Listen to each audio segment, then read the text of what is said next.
Call the meeting to order. Start the pledge of allegiance. I pledge allegiance to the flag of the United States of America and to the republic for which it stands, one nation, under God, indivisible, with liberty and justice for all.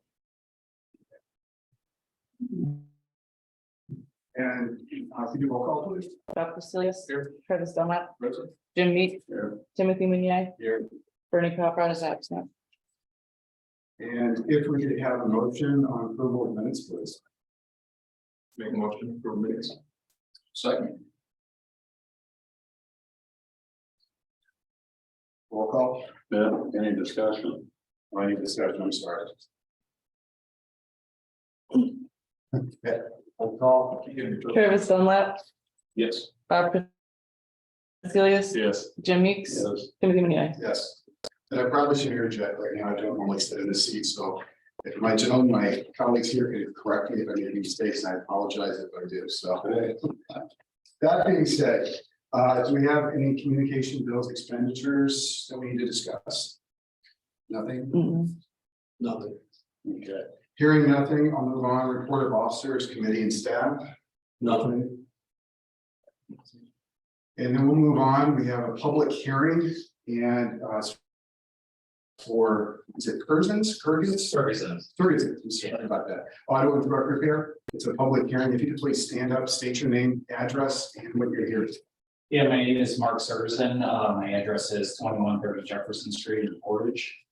I'm here to seek a special exception for auto repair shop we'd like to build on Route 20. Okay. And do you have any questions for him? That was the public hearing. No, that was that. Okay, I apologize. Okay, we'll open it up to the public hearing. Anybody in favor of the variance, please stand up, state your name, and in favor, why?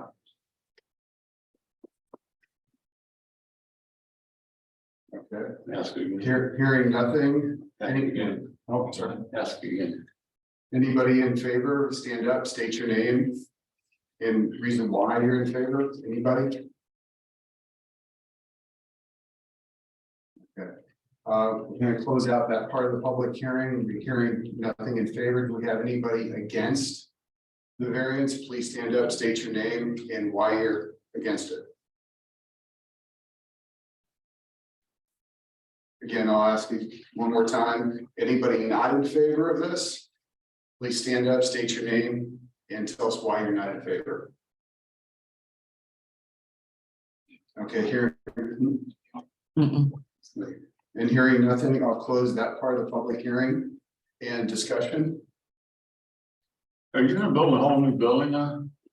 Yes. Yeah, I'm Brian Lozowski with A1 Construction. I'm working with Mark. I'm a general contractor, so I'm gonna be doing the building for him. I believe we submitted plans. Did you not get a copy of those? I'm not gonna be there. This is my set, so. That's, should be 2 pages there. You know the building next door? No, this is, you look at this is a site plan of the building. Here is. Mountain Road, he's got some parking spaces here. This is the future accessory building.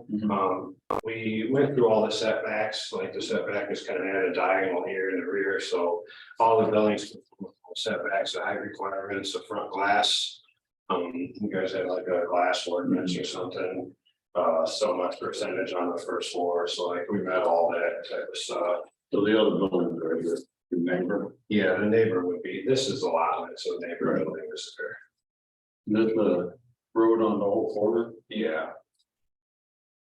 He doesn't have, he does like, you know, typically his biggest truck is an F-250 or something along those lines, so it's not like, it's called Ferguson's Auto and Truck Repair, but it's not like semi trucks, you know.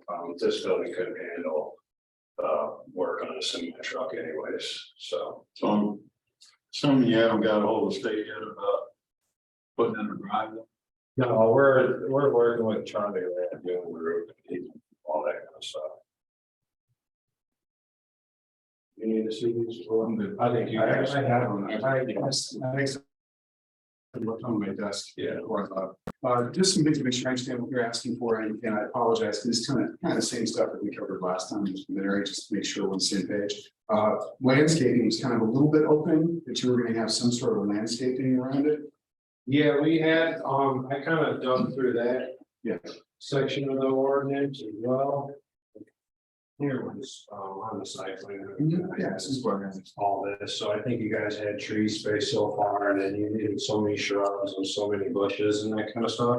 Okay, I thought this, when you showed this to me last time, it was more of a suggestion. I didn't know if this is firm, and this is what you're planning on. Yes, this is, Oh, okay. this is a real close concept of what we're planning on. I mean, I can't imagine it changed too much from like, Okay, maybe the engineer or something, once he starts doing some drainage calculations, he may need some more drainage back in here, but he has that room to do so, but a lot of the stuff like he's putting some planters in the front to get some of his bush requirements and that kind of stuff as far as the landscaping goes, and that's a kind of a just a. Oh, okay. Just a picture of what it is. Well, I just We wanted to- kind of worked- okay. we kind of looked through all that, made sure that that was, that this drawing is accurate and close as it possibly can be, until it gets until we submit for a permit. Again, this isn't approval or denial. I just can make sure I understand what you're suggesting. Yeah. Next thing I was gonna ask, is there any kind of a fence you guys are gonna put up? Are you planning on that at all? Most likely there will be a small fenced area behind the building along, Okay. like where Old Quarter is.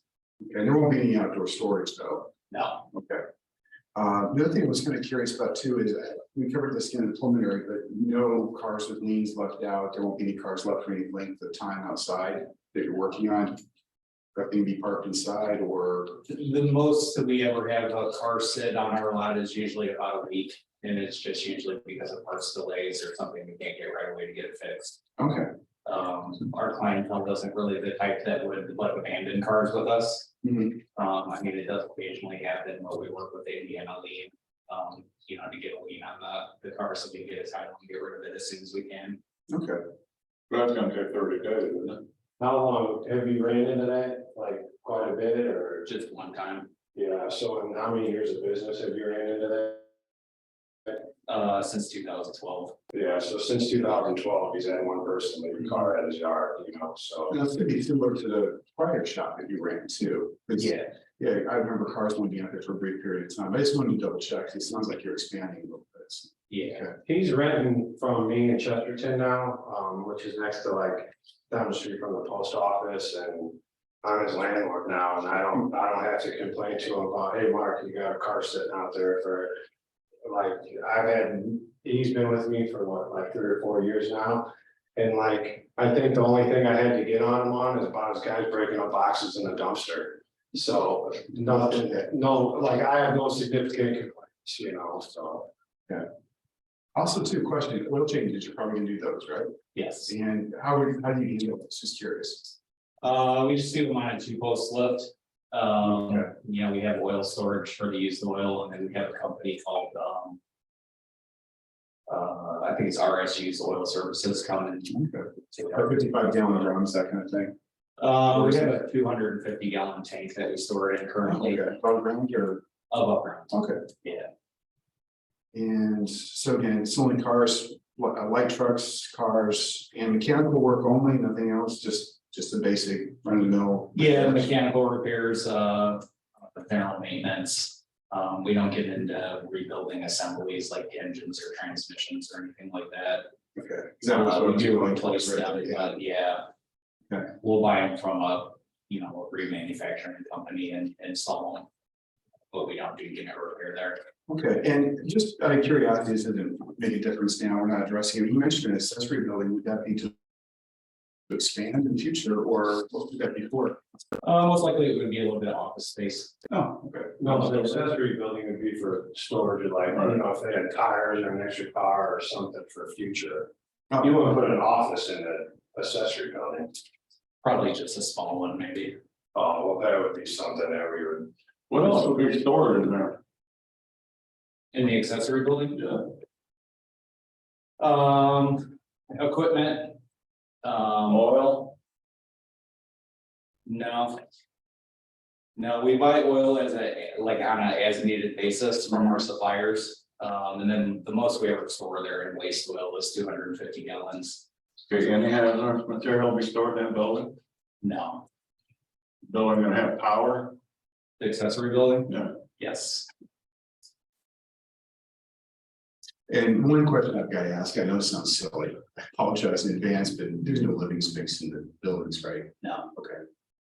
What are your hours of operation? Monday through Friday, 8 AM to 5 PM. With the oil, is it in specific containers or do you have like a separate clean oil? System that you're pumping it into the car in? We currently buy it in 6-gallon boxes. Okay.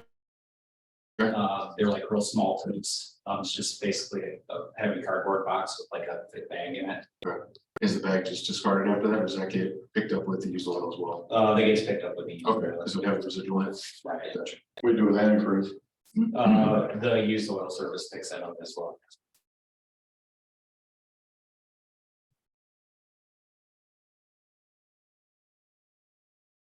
That's all I have. Do you have anything else? Not for them, no. Nothing else. We have a motion. This is a request for use variance, correct? Yeah, the building, the side yard setbacks. Everything else met the requirements, so the only one we needed was a use variance. So is this your property or your property or? No, it's his. Well, it's not his yet. This is, I forget who owns it, Mr. Olson or something, the guy who owns it. But it's contingent that we get this approval before you purchase. Frank Olson? Yes. And how much property is there? It doesn't say anywhere here. It's 1.2 acres. So there's still some, vegetation between you and whatever that car lot's called down there, right? On the east side of me. Yeah, his lot was like, was it 150 foot wide, I believe? Yeah, maybe 190 foot wide, so there's still another 400 or 500 feet to the next.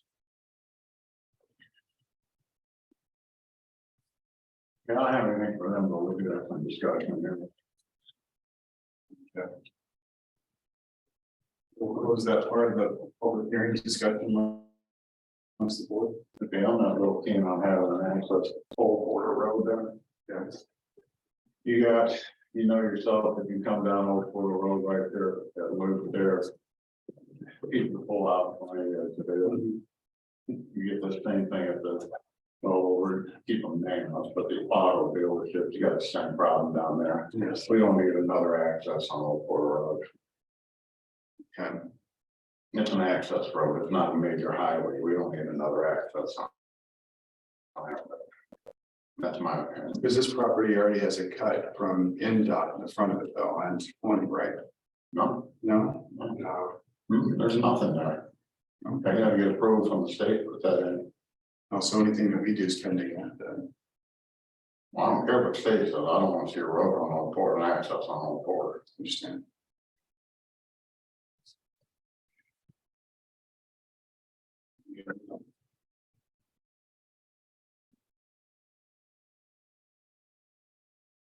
Yeah.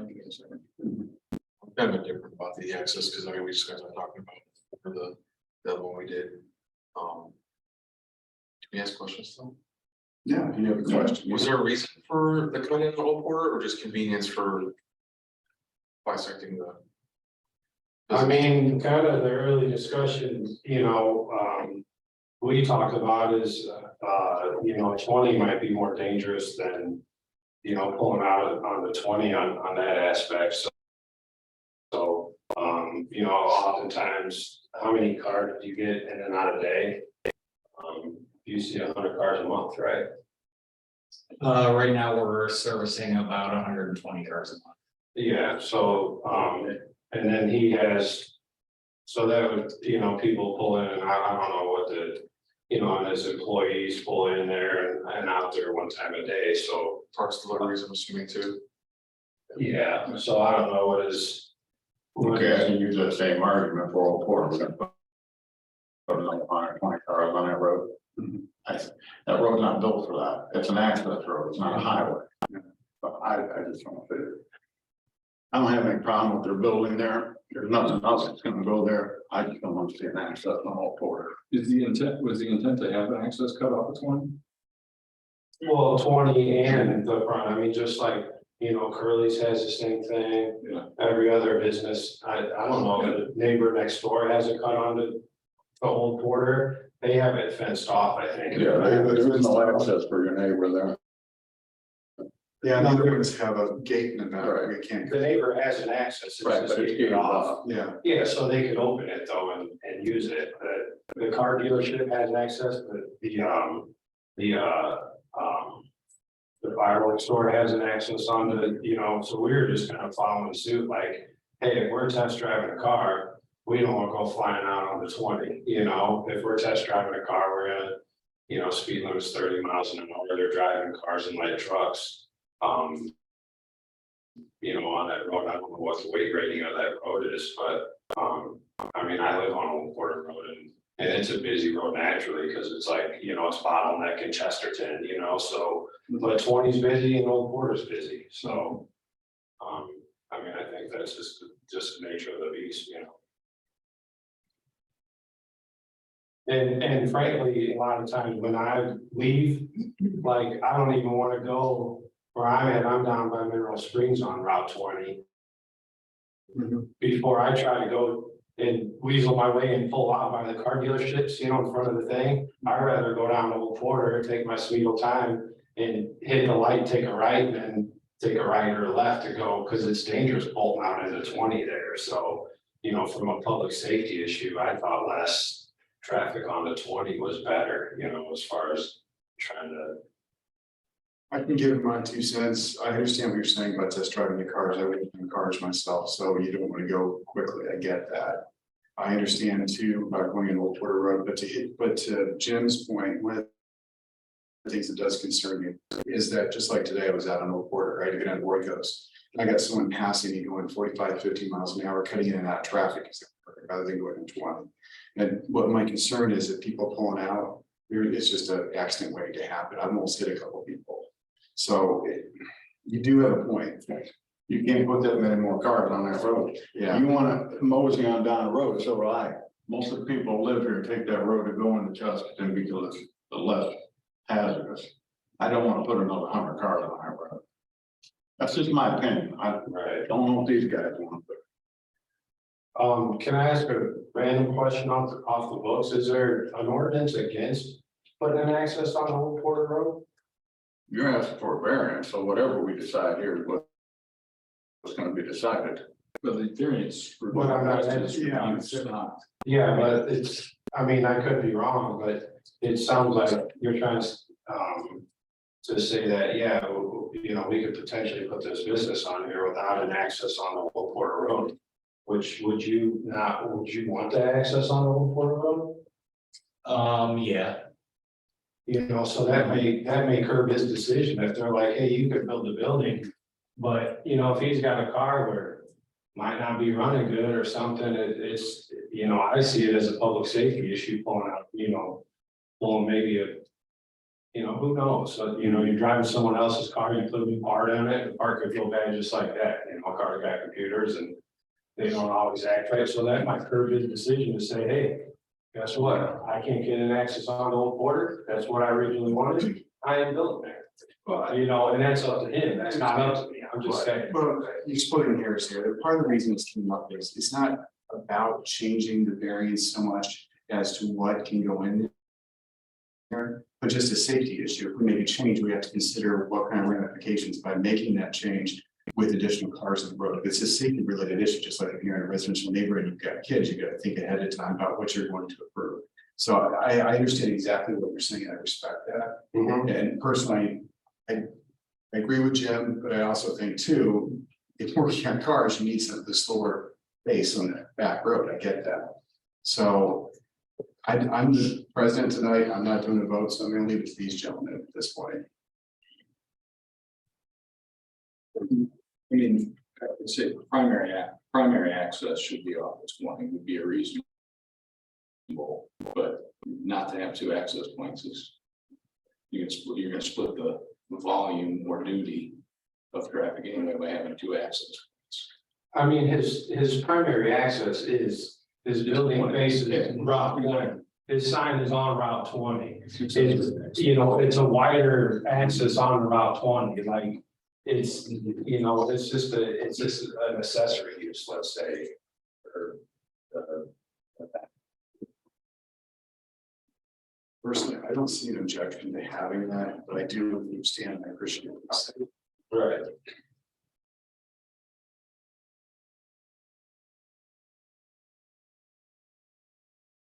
I'll make a motion to approve the use variance as stated in the plans. Do I have a second? I'll second. This, yeah, use for the special. Exception, it's already in function table. Okay, roll call? Jim Meeks, No. Timothy Meunier, Yes. Travis Dunlap, Yes. Rob Casilius. Yes. Okay, that concludes the public hearing. Do we have any old business? Any new business? Anything for the good of the order, other business? Any announcements? And can I have a motion? Make a motion to adjourn. Second. Roll call? Travis Dunlap, Yes. Rob Casilius, Yes. Jim Meeks, Yes. Timothy Meunier. Yes. Well.